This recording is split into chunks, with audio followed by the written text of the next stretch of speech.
Assalamualaikum Bu Yani. Ya, waalaikumsalam Bu Juni.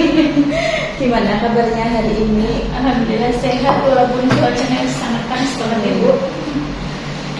Lagi sibuk apa nih? Tadi saya lihat sepertinya masih ada kesibukan yang cukup menyita pikiran. Ya, tadi habis menyelesaikan tugas penulisan ijazah jadi fokusnya mandan.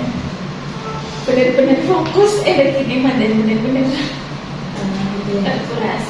Ya, jadi mohon maaf ya Bu Yani, saya minta waktunya sebentar. Hari ini kita akan praktek coaching berkaitan dengan praktek mengajar yang sudah saya observasi kemarin ya Bu. Dari percakapan hari ini apa yang Bu Yani harapkan? Nanti di terakhirnya kita akan apa yang Bu Yani harapkan dari percakapan kita kali ini? Nanti saya bisa mendapatkan masukan dari Bu Juni setelah kemarin melakukan observasi di kelas. Ya, dengan hasil yang seperti kemarin mungkin ada banyak kekurangan walaupun sudah dengan persiapan yang matang. Jadi butuh masukan ya Bu Yani, tapi kita sama-sama belajar ya Bu Yani di sini. Perasaannya gimana Bu Yani kemarin setelah diobservasi? Kamu kayak ujian Bu. Biasanya ngajar biasa aja, nggak ada orang di belakang, di kanan kiri gitu. Kemarin pas observasi ternyata ada orang di belakang, tetap aja grogi gitu ya. Walaupun teman sendiri gitu ya. Masalahnya kenapa Bu takut apa yang kita sampaikan itu belum sesuai dengan rencana yang sudah kita bahas sebelumnya gitu.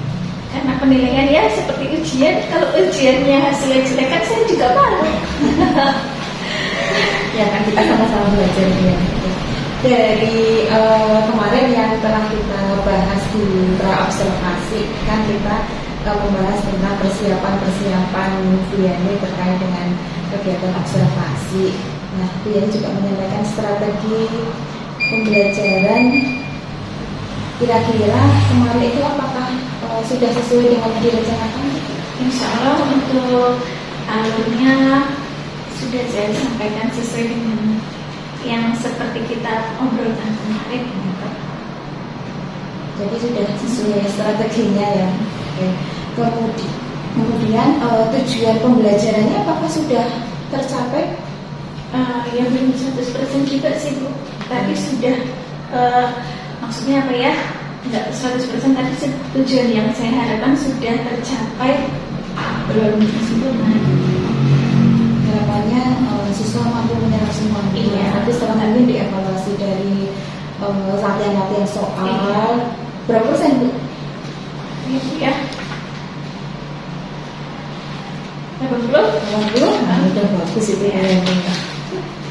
Oke, bisa diceritakan Bu Yani hal-hal baik apa yang bisa Bu Yani pertahankan dan hal-hal yang tidak baik yang nanti Bu Yani akan perbaiki dari kegiatan kemarin seperti itu. Untuk yang bisa dipertahankan, ternyata kalau kita masuk ke kelas itu dengan penuh persiapan, hasilnya itu bisa lebih maksimal tanpa kita masuk kelas dengan tanpa persiapan apapun ya, hanya masuk sekedar mengajar, menyampaikan, nanti bisa melebar ke sana sini, enggak pada jalurnya. Tapi kalau kita sudah menyusun rencana harus seperti ini, paling tidak ingat yang harus saya lakukan ini, langkah selanjutnya ini, langkah selanjutnya ini, itu tetap pada relnya ya. Tapi kalau tanpa persiapan, jangankan tujuan yang ingin kita capai bisa dapat 100%, karena yang kemarin aja sudah mantap persiapannya gitu ya, bisa sampai 100% ya, apalagi kalau tanpa persiapan sama sekali ya. Terus kemudian hal-hal yang perlu diperbaiki mungkin dari siswanya itu kan heterogen ya Bu, ada yang mungkin siswanya tipenya harus mendengarkan, harus bergerak, harus ngobrol. Nah, untuk mengkondisikan semua itu tidak jarang saya mengalami kesulitan juga kadang-kadang. Terus kemudian pada saat pelaksanaan pembelajaran, kalau pada jam-jam akhir mendekati pulang, itu susah, sangat susah untuk mengontrol siswa karena tingkat konsentrasinya itu sudah di batas limit anak-anak itu berkurang, apalagi untuk materi yang kemarin dengan tujuan yang saya inginkan itu butuh konsentrasi yang cukup lumayan ya. Jadi harus sering-sering menegur siswa itu biar konsentrasi kembali lagi, mereka bisa menyerap apa yang akan saya sampaikan gitu ya. Karena sesuai dengan kemarin yang kita bahas ya Bu ya, untuk tujuan yang saya sampaikan itu kan memang berkaitan dengan kehidupan nyatanya gitu ya Bu ya. Jadi memang harus perlu benar-benar anak menguasai materi tersebut. Terus kemudian kalau di siang hari ya biasanya anak udah loyo gitu. Sering-seringlah kontrol siswanya, mungkin dengan memberikan permainan sedikit, nanti biar moodnya kembali lagi. Tapi nanti low lagi, jadi ingatkan lagi. Tapi tidak selalu seperti itu. Karena kalau materinya memang membangkitkan semangat siswa, dia walaupun tidak ditegur, pasti bisa konsentrasi dengan baik. Ya, memang segala sesuatu yang sudah kita rencanakan, ketika kita mau action itu mau tidak mau sudah ada persiapan, akhirnya bisa kita eksekusi dengan baik ya. Terus kemudian tadi yang harus ingin diperbaiki dari Bu Yani, kondisian kelasnya, apalagi untuk kelasnya yang mungkin sudah siang mendekati jam pulang, itu memang perlu persiapan ekstra untuk mengkondisikan siswa. Nah, dari perbaikan-perbaikan itu, apa rencana Bu Yani untuk hal tersebut? Untuk rencana, mungkin nanti saya bisa ngobrol dengan teman sejawat, rekan-rekan yang ngajar di kelas yang sama, berbincang-bincang bagaimana sih mengkondisikan kelas ini kalau kita lagi ngajar jam terakhir. Mungkin metode beliau yang gunakan dengan metode yang saya gunakan itu berbeda, jadi nanti bisa saling bertukar. Nanti apa yang beliau sampaikan bisa saya ambil, mungkin bisa membuat perubahan. Terus kalau sekarang ini kan anak lebih suka slow ya Bu, kalau di kelas ya nggak tegang gitu ya. Terus untuk menghidupkan kelas, untuk memotivasi lagi, untuk memberi semangat lagi kalau udah loyo, ikhlas kan sering disebut SBI gitu. Nah, untuk metode seperti itu masih belum familiar banget. Jadi saya harus sering-sering melihat, nonton YouTube, mencari referensi SBI apa sih yang membuat mereka senang, kemudian kembali aktif dalam pembelajaran. Rencananya sharing sama teman dulu, gimana sih kalau misalkan udah jam siang ini bagaimana cara mengkondisikan siswa kita. Terus kemudian ada rencana untuk belajar mandiri di YouTube ya, terutama untuk ice breaking untuk SMK ya Bu ya, karena sesuai dengan tingkatnya, sesuai dengan level sekolah gitu. Oke. Kapan Bu waktunya untuk belajar itu Bu? Waktu untuk belajar yang di luar, mempersiapkan itu Bu. Di luar jam belajar ada tentunya Bu. Kalau jam belajar nggak bisa, nanti kalau misalkan saya mau mengajar, ya paling tidak saya sudah dapat referensinya dulu. Walaupun nantinya SKT itu tidak dipakai, tapi paling tidak saya sudah mempersiapkan. Barangkali saya sudah bisa mengkondisikan siswa, jadi untuk SBK kan tidak perlu dilaksanakan. Jadi sebelum ini ya Bu ya, sebelum mengajar kita sudah punya referensi. Ya ini kita besok mau pakai SBK seperti ini. Kalau misalkan kondisi siswa mengalami penurunan konsentrasi atau sudah mulai kondisinya sudah tidak bisa kita kontrol lagi ya, biar lebih menghidupkan suasana belajar, membangkitkan semangat siswa, kita perlu SBK. Terus ukuran keberhasilannya apa Bu? Maksudnya gimana Bu? Ukuran keberhasilan apa yang Ibu rencanakan itu berhasil tidaknya itu terukur dari apa? Nanti dilakukan tes gitu ya Bu ya. Keberhasilan dari kita Bu jadi kan merencanakan SBK. Nah ini anak-anak konsentrasi itu bisa dilihat dari mana? dari keaktifan mereka belajar lagi, mengikuti pembelajaran lagi, bisa mendengarkan apa yang saya sampaikan lagi, kemudian menyerap apa yang saya sampaikan dengan maksimal. Bagus semuanya. Nah, ini kan Bu Yani perlu dari rencana-rencana tadi, ada sharing dengan teman, kemudian ada belajar secara mandiri. Kira-kira Bu Yani membutuhkan teman atau siapa orang-orang yang Bu Yani libatkan untuk menjaga komitmen saya ingin belajar serius, saya harus butuh yang seorang yang support atau yang sama-sama satu frekuensi, itu siapa Bu Yani? Yang jelas rekan sejawat itu ya, nah itu yang saling mendukung ya. Terus kemudian dukungan dari orang rumah juga itu sangat mempengaruhi. Kalau orang rumah bikin kita kacau ya sebenarnya jadi kacau gitu ya. Kemudian juga siswa yang akan kita libatkan juga butuh dukungan. Ya, suasana rumah juga harus ya Bu ya, harus mendukung ya supaya kita juga lebih tenang mengajarnya gitu ya Bu. Oke. Kira-kira masih ada yang mengganjal nggak Bu dari obrolan kita atau dari supervisi yang kemarin? Ya sudah cukup. Mungkin ada masukan dari Cici juga dari hasil aplikasinya. Untuk masukan yang pilih. Sebenarnya saya juga di sini sama-sama belajar ya, sama-sama belajar. Kebetulan saya juga sedang mengikuti pendidikan guru penggerak. Ya, ini Bu Yani pernah mungkin mendengar pembelajaran berdiferensiasi? Pernah dengar. Menurut Bu Yani apa itu Bu Yani? Gabung gini ya. Berapa hal? Oke, pembelajaran memang ini ya masih kadang-kadang kita masih apa sih baru mendengar istilahnya diferensiasi itu kan menyampaikan materi atau modul dengan karena latar belakang siswa kita yang berbeda. Different itu kan artinya yang berbeda-beda gitu ya Bu. Jadi bisa diferensiasi dilihat dari kontennya, diferensiasi prosesnya. Konten itu maksudnya materinya, medianya, bisa juga prosesnya, atau bisa juga diferensiasi dari produknya atau hasil karya siswa itu. Nah,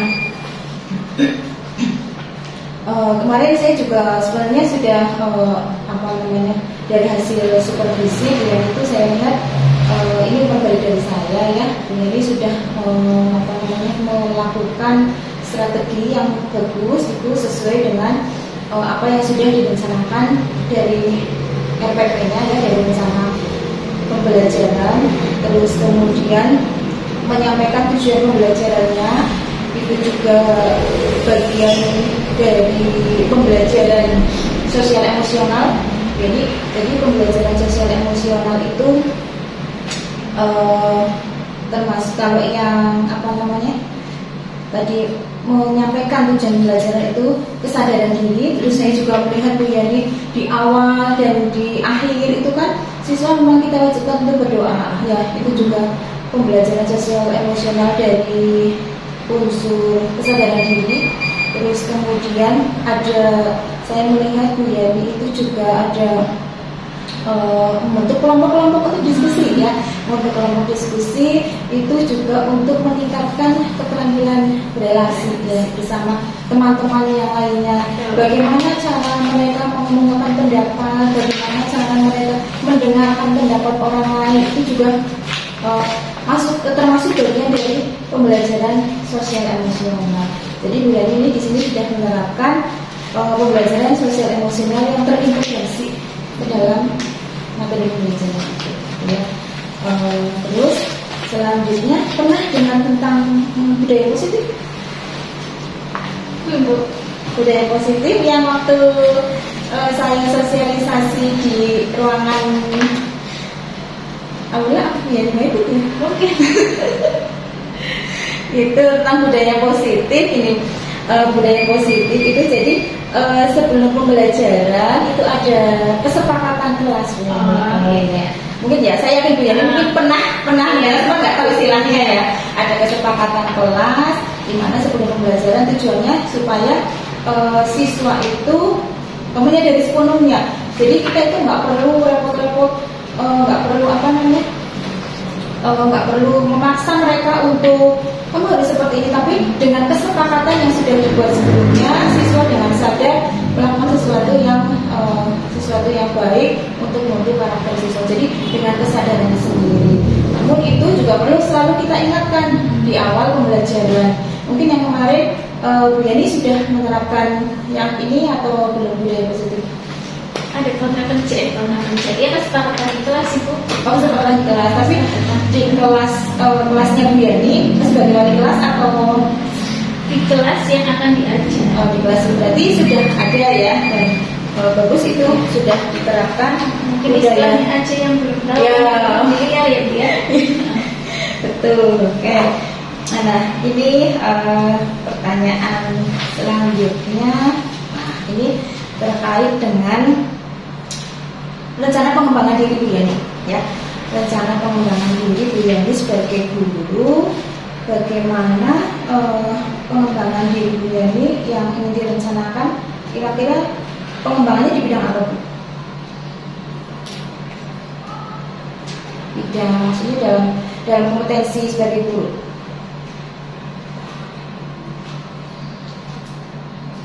Terkait model pembelajarannya atau strategi atau mungkin pengembangan sosial emosionalnya atau mungkin Strategi pembelajarannya Bu. Kebetulan kan saya lagi ikut itu ya Bu ya, PPG. Oh, masih iya. Iya. proses ya. Nah, Iya. sedikit demi sedikitnya sudah mulai terbuka lah rasanya beda banget sama yang sebelum ikut ini gitu ya. Oh, Nggak iya. tahu apa itu RPP ya, bisa mengerjakan asal mengerjakan, kemudian dikumpulkan cara itu gimana gitu ya. Tadi setelah ikut ini ya udah sedikit tahu apa sih metodenya yang harus disampaikan, itu udah tahu dan ngerti. Terus kemudian modelnya mau seperti Model, apa, ya, model betul. pembelajarannya itu disesuaikan dengan kondisi siswanya juga, itu udah sedikit tahu. Kemudian di situ juga harus mempersiapkan serinci mungkin, mulai dari materinya sampai mungkin siswa harus mengerjakan LKPD itu sampai runtut itu ternyata disampaikan hanya satu kali pembelajaran, dan kita melakukan pembelajaran kan berkali-kali. Tapi memang kalau kita punya panduan yang seperti itu, ya seperti tadi itu Bu, kita punya rencana yang memang harus kita lakukan. Jadi pada saat nanti di kelas sudah keluar ada jalurnya, tujuan apa yang akan kita sampaikan benar-benar tercapai gitu. Saya juga mengalami sendiri karena sudah mempraktekkan yang itu ya Bu ya, aksinya gitu kan, ada tugas aksinya, itu ternyata memang benar. Nah, gitu.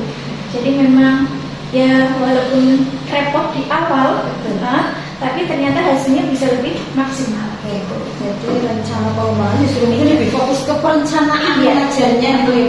Karena memang ya saya mengakui sendiri, kita sendiri dari latar belakang Iya. yang berpendidikan. Itu kita pasti nggak ya. Masalahnya di situ betul. Iya. Dan bersyukur sekali bisa mengikuti PPG. Ya, jadi materinya apa, ilmunya bertambah lagi. Terus selain itu juga ikut itu loh Bu, debat-debat online gitu, itu untuk bisa apa namanya mengembangkan. Sekarang kan model pembelajarannya banyak, kemudian cara menyampaikannya itu banyak. Apalagi anak sekarang kan tuh condong banget sama gadget ya. Kalau kita nggak bisa menguasai juga, ya kita bakal ketinggalan. Membuat kelasnya itu juga jadi apa ya Bu? Jadi kurang semangat karena anak bosan hanya mendengarkan saya harus ngomong gitu. Tapi kalau dikolaborasi dengan penggunaan HP, mereka lebih semangat. Jadi saya harus menggali ilmu saya lagi dengan mengikuti pelatihan itu. Misalkan mengikuti pelatihan Canva, Google dan lain sebagainya yang bisa mengupgrade ilmu saya untuk memanfaatkan gadget di bidang pendidikan. Nah, tadi ini Bu kembali ke pertanyaan ya tadi, pengembangannya mungkin lebih mempersiapkan diri, perangkat mengajarnya gitu ya. Nah, dengan mempersiapkan perangkat mengajarnya itu tujuannya dari dicapai apa Bu ya? Tujuan dari pembelajaran itu sendiri bisa masuk ke sistem gitu, dengan apa? Dengan cara cara-cara yang walaupun maksudnya tidak disukai anak dan yang disukai anak maksudnya tujuannya misalkan kalau yang biasa sering saya ngajar sebelum pandemi itu kan hanya ceramah saja, paling penayangan PPT gitu kan, itu lebih membosankan. Tapi dengan adanya ya pandemi ini ada juga sih ya, kita penggunaan HP, saya hanya nge-share materi kayak gitu aja lewat drive gitu kan. Dulu nggak tahu itu drive itu untuk apa gitu ya, dan sekarang anak-anak malah lebih pintar-pintar bu ya, dia penggunaan itu lebih pintar. Jadi materinya bisa saya share dulu sebelum masuk kelas, anak paling enggak sudah membaca gitu. Nah itu yang jadi tadi yang sudah saya bilang ada kesepakatan di awal gitu ya. Nah itu kalau mau mengikuti belajar ini silahkan dibaca dulu materinya gitu. Nanti baru kita belajar bagian dari kesempatan kelas gitu ya. Nah ukuran keberhasilannya Bu, ukuran keberhasilan dari materi yang saya sampaikan, anak bisa pada saat dilakukan, tadi kan ada persiapan untuk pengerjaan LKPD ya. Nah dari LKPD itu yang saya sampaikan ke anak, anak bisa mengerjakan kasus yang ada di dalam LKPD tersebut. Kemudian daya dukungnya yang bisa membantu Bu Yani untuk melaksanakan tahap-tahapnya ini apa Bu? Yang pertama ya sarkasnya itu ya, yang sudah sarkasnya itu kan. Terus kemudian Sarkasnya gimana? sarkasnya ya misalkan kalau kita beli LCD ya harus ada LCD, kemudian ada laptop. Tapi kalau laptop itu sih nggak mengharuskan untuk semua siswa ada, paling nggak minimal ada gadget lah. Kalau anak nggak bisa bawa karena modelnya sekarang canggih, ganti file nama aja, maksudnya bukan ganti file nama sih ya Bu ya, anak tetap mengerjakan tapi numpang dikirimkan gitu. Biasanya saya kayak gitu, numpang ngirim, kadang-kadang dia nggak bisa ngirim. Terus kemudian karena pakai HP berarti kuotanya kan harus ada ya Bu ya. Kalau nggak ada kuotanya karena kalau pakai di sekolah kita pakainya banyak, satu sekolah mungkin nanti bakalan trouble ya gitu lama. Terus kemudian ya dari siswanya sendiri dan dari saya juga. Terkait dengan sarana prasarana, tadi kan berarti Bu Yani harus mengkomunikasikan dulu dengan Waka Sarpras gitu. Ada koordinasi dulu mau pakai LCD atau pakai monitor gitu. Waktunya kapan Bu kira-kira kalau Bu Yani misalkan mau merencanakan mau menggunakan itu waktunya gitu? Waktunya kalau misalkan sudah bisa kadang-kadang kan ada yang rusak tuh di kelas kayak gitu, jadi nanti dipantau dulu satu hari sebelumnya. Kalau tidak ada, nanti saya konfirmasi sama petugas yang ngurusi perlengkapannya itu siapa. Nanti saya menyiapkan sebelum pembelajaran dimulai. Pertanyaannya kayaknya sudah cukup Bu Yani. Gimana Bu Yani setelah di coaching, setelah menjalani praktek coaching, mulai dari pra-observasi ya sampai dengan pasca observasi? Luar biasa Bu, sebenarnya kalau di coaching tips segini malah membuat kita jadi semakin nilainya bertambah ya Bu.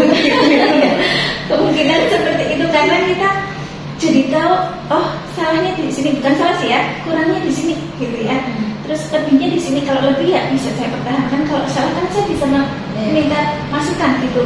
Ini loh Bu, kurang seperti ini, kurang seperti ini. Jadi saya kan selalu ada peningkatan. Tapi kalau hanya satu tahun sekali diobservasi itu ya yang saya lakukan saya benar kayak gitu, nggak ada monitor itu. Tapi sebenarnya gini, kalau di coaching itu kan tidak menggurui ya Bu ya, kita sama-sama belajar, dan coach ini tugasnya hanya menggali potensi, dan sebenarnya yang punya masalah itulah yang menyelesaikan masalahnya sendiri itu ya Bu ya. Kita nggak ada, bukan mentor, bukan konsultan, itu beda. Paling nggak ada yang memberi masukan itu cukup Bu. Daripada kita selalu cerita ya, tanpa ada kontrol dari yang lain kan berbeda. Seperti kita melakukan sesuatu, kalau ada penilaian kan bisa untuk meningkatkan kualitas kita juga. Sehingga nanti kalau dihasilkan pembelajaran yang juga berbeda pada murid. Tujuannya ya pokoknya untuk murid gitu ya. Itu aja Bu Yani, cukup. Terima kasih sekali sudah menemani saya mulai dari pra, kemudian supervisi dan sampai dengan masa observasi. Mudah-mudahan ujian PPP-nya nanti sukses, lancar, Amin. sehat, Amin. sehat adiknya, sehat ibunya, lancar persalinannya. Ya Allah. Amin. Ya. Sehat semuanya ya. Terima kasih ya Bu Juni. Pokoknya dengan adanya seperti ini, harapan saya kualitas saya bisa lebih dan lebih lagi dalam menjalankan amanah sebagai seorang pendidik. Selain sarjana farmasi. Yes. Oke, terima kasih ya. Assalamualaikum. Waalaikumsalam. Selamat beraktivitas kembali.